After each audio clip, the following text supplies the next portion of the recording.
Assalamu alaikum everyone. Let me introduce myself. Well, my name is Unaira Malik. My qualification is Masters. Today I am here to deliver my final presentation. On behalf of ELC, I would like to welcome all of you in this beautiful gathering, and I'm glad to be here with my respected sir, ma'am, and with all fellows. Thank you for being here today. During my talk today, I'll provide you some background on generation gap. Well, I have divided my presentation in 3 parts. In first part, I'm going to tell you what is generation gap. In the second part, I will tell you the reasons why do we have generation gaps. And in the third part, I will tell you the solutions, how can we overcome these generation gaps. Thus, firstly, generation gap can be used to describe the differences in actions, beliefs, and taste exhibited by the members of younger generation versus older one.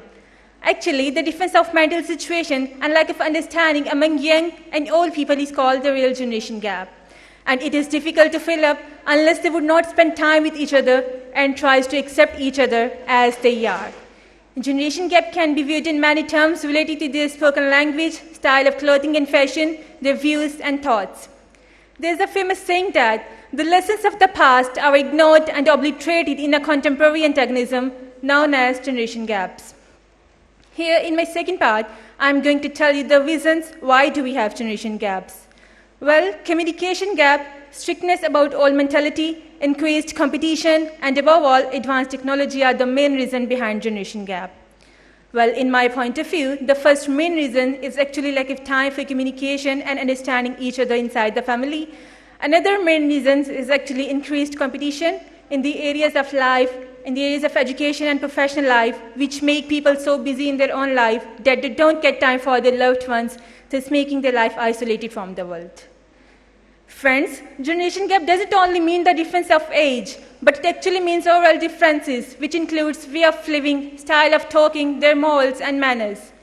Nowadays, children and their grandparents couldn't get in touch with each other, and this separation creates generation gap. They ignore history. That is why it is said that a generation which ignores history has no past, no future. Moreover, technology in 21st century has been completely changed as compared to 19th century, and the strength of grabbing and understanding the new technology is comparably easy for new generation than the older ones. Today, kids are smarter that they automatically know how to use these technical and electronic gadgets. And sometimes they teach their elders the use of these technical gadgets. Well, moving towards my last and the third part, in which I'm going to tell you the solutions and some suggestions, how can we overcome these generation gaps. As you know, lack of communication is one of the biggest reasons behind generation gap. Thus, family members should decide to spend more time with each other so that they can learn more about each other, including their areas of interest, their morals and manners. New generation should try to give respect and value their elders by following their cultures and traditions. On the other hand, old generation should also try to understand and try to connect with young generation to make compatibility with each other. Old generation is generally traditionalist, static, and unwilling to accept change, whereas new generation is progressive, dynamic, and worshipper of change. Old one is patient, satisfied, and slow. New one is impatient, aggressive, and fast. Both generations have merits and demerits, as no one is complete, absolute, and perfect. Both generations can be benefited by coming closer and by understanding each other's views. For example, old generations can learn many new things from the young generations. On the other hand, they should be ready to accept change, as change is inevitable. New generation should also try to understand the problems of old generations. They have old age problems, there are health and financial problems.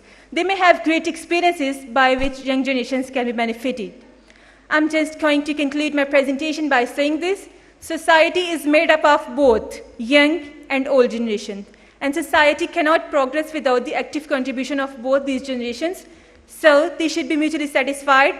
In this way, generation gaps can be minimized and both generations can live happily. Thank you. That's all from my side.